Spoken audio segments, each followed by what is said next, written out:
Hi, everybody. Good to see you this afternoon. I'm Inger, and I wanted to jump really quick to talk a little bit about story circles and to really just talk about the work that I've done to build connection and community. Hi, everybody. I'm Inger. So good to see you this afternoon. So I am back with another episode to talk a little bit about story circles, which is a practice I use in my work.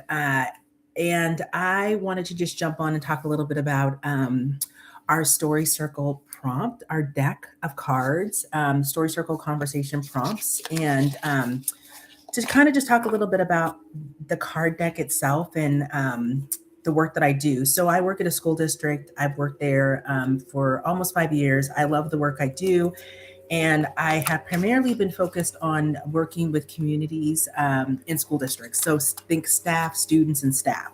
So I've gone in and been a practitioner of a strategy called story circles, which I learned from somebody back east who taught me the practice. And I have been wanting to bring story circles to the world because I think that we are in a very interesting season in our country where people are just having a hard time connecting, building dialogue, conversations with one another. So this is going to be one of many videos that we're going to talk about story circles, what they are, how to use them. So very simply, how I would define story circles is it is, if you've ever heard of restorative justice circles, it's similar in that story circles are just an opportunity to gather people in a space, in a circle, and to have a really unique opportunity to just build connection among those folks. It allows us to slow down and be intentional about who we are and how we show up in spaces. And I love story circles because it deepens connection, it builds rapport, and it lessens power dynamics that often show up in our workplaces and social settings that can really make people sometimes really uncomfortable and put people off to really truly authentically showing up as who they are. And so I really am somebody that's really excited about introducing you all to story circles as a practice here on YouTube. I, again, like I said, I've used it in my work because I think it's a super great way to just connect with people. And it's a great way to facilitate a conversation. And you could use these cards as an icebreaker with people you know or people you don't know. And so I just wanted to start one by kind of telling you how to do story circles. And I did this in an earlier video, but I'm going to revisit it here. So in the deck, there is an instruction card that lays out specifically how to do story circles. So the instruction card says, facilitating story circles requires a unique set of skills and dispositions. The most effective story circle facilitators are those who can create a welcoming and inclusive environment, listen deeply, and guide the group through the sharing process with care and intention. So, if you are not a skilled facilitator, that is completely okay. You don't have to be a skilled facilitator. You don't have to be in spaces where you're talking to staff or you're leading people through an activity. This is just an opportunity, again, to build rapport. You can use them as an icebreaker. You could use them, as a prompt to just get people talking and moving around our space. You could use it in your classroom with your students to ask questions, or you could use it for a parent night to get people to connect or with elbow partners. So there's a lot of different things you could use this for. But the most important thing is just holding the container. When we say container, we're talking about the room and ensuring that people are grounded in some community agreements that really allow people to, again, show up authentically, allow people to feel comfortable being who they are. And, I live by the practice of we all have lived experiences or a lack of lived experience, and it doesn't really matter, just as long as you are thoughtful about how you enter the space and conduct yourself. So, when you set this space for story circles, it's really important to acknowledge, that you want people to show up and be authentic. I think that goes without saying, but you also want people to be braver. 10% braver is often what we say in our practice, about leaning in, answering the questions, and being thoughtful about being open to listening to what other people have to say who may differ from you in whatever way. I mean, either, it could be geographically, it could be religious, it could be, gender wise, it could be race, it could be language, it could be neurodivergence, whatever it is, just being super thoughtful. So I want to start there. And then what I would also say about story circles is it's a practice that you can use anywhere. You could use it in like I said, classrooms. You could use it in work environments. You could use it in community settings. You could use it, as openings on your podcast, for instance, or just to challenge people with being able to leave a comment. So we're going to try a bunch of different ways here, where I'm going to probably just jump on and give you a prompt, and I would love for people to just connect and leave me comments about the prompt or maybe how you used it. So I kind of told you what story circles, or I did tell you what story circles are. I told you what the instructions are for facilitating a story circle. Now I want to tell you about how to set the space. So you set the room up in a circle with just seats, no tables, right? Because that also lessens the positionality of people who are used to, I think, in a lot of our work environments, we're used to sitting at tables, right? And that makes us feel comfortable. And we want to remove that environment so that it allows us to sit and really see each other in a circle. And it's really organic to not have tables in our way as we're trying to convene people and really build the space for us to build connection. And you want to allow people, if they've never met each other, even if they have, sometimes that's nice to just do a quick check-in question, or to allow people in the circle to do a round of introductions, especially if they're folks that don't know each other. And then you want to explain to people how story circles work. And I think sometimes we're super analytical people in a space, and they're just like, tell me what it is. I need to know. I'm itching. Like, what is this story circle thing? So I always ground people in what it's designed to do and how it's designed to bring us together, deeper in conversation, build connection and rapport with each other, and also lessen power dynamics. Because I think that those are often in play when we bring people together.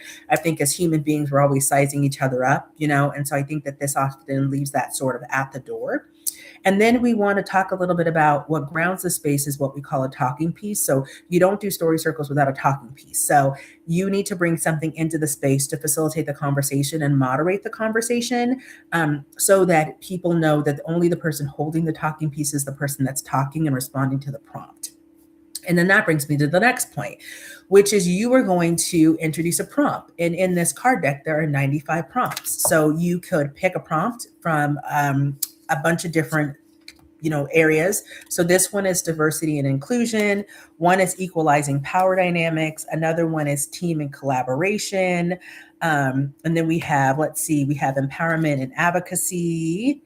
And I think that might be it. Yeah, those might be it.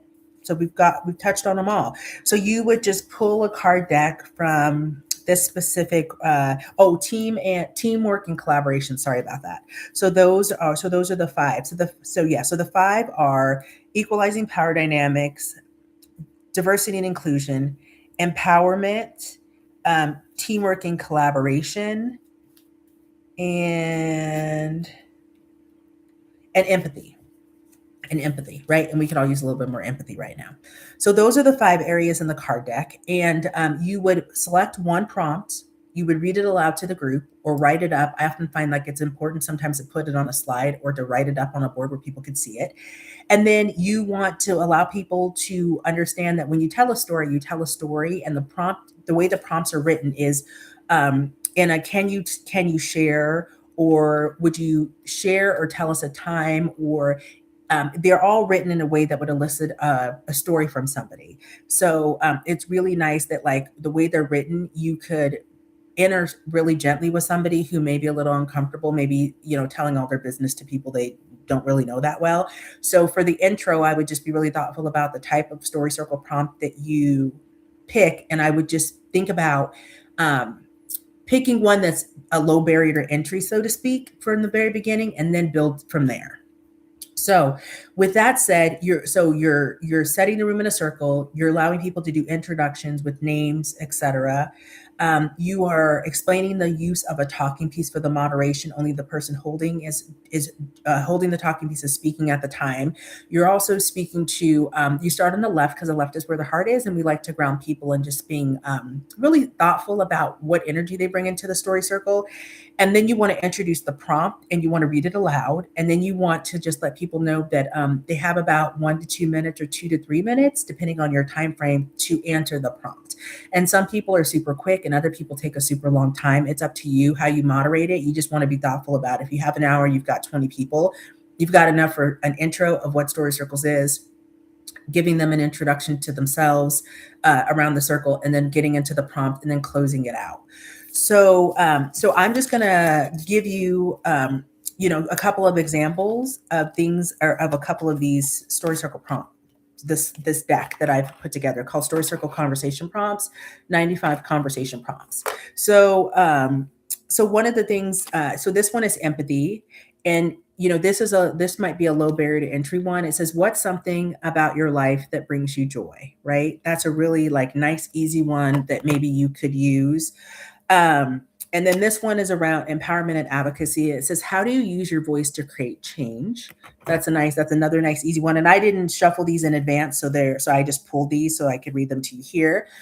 This one is about equalizing power dynamics. It says, how do you ensure a sense of belonging when working with diverse people? That's another one. And then this one is diversity and inclusion. How do you think your decision or decisions would change if they created unintended harm to a community? That's one around diversity and inclusion. And then this one's around teamwork and collaboration. What role do you usually take? What role do you usually take on when you're working on a team? I like that one. So these are just a couple of the Story Circle prompts, and I just wanted to bring these into the space and tell you that I'm going to keep coming back and sharing these short videos, and I'll probably just pop on just to read a Story Circle prompt, just to give you some idea of the card deck. And there's 95 of them, so I hope to be creating videos, but I will probably be talking about the power of storytelling in teams and communities, what makes a great Story Circle, why we've created the Story Circle deck. And then, like I said, if there are some questions that you need help with, or you're facilitating spaces where you're trying to build and bridge community in your workplace or in your school, I would love to know how I might be able to help you. Again, I'm in education. I do this because I'm passionate about ensuring we create spaces for people to be able to belong and authentically show up. And I know that's even harder. That's hard to do. And so, yeah, I'm really excited and inspired by the work, and just hope that I can be of service in this capacity to anybody who might see this on YouTube and want to connect. So, all right, I'll see you soon. Have a good day. Thanks so much for joining.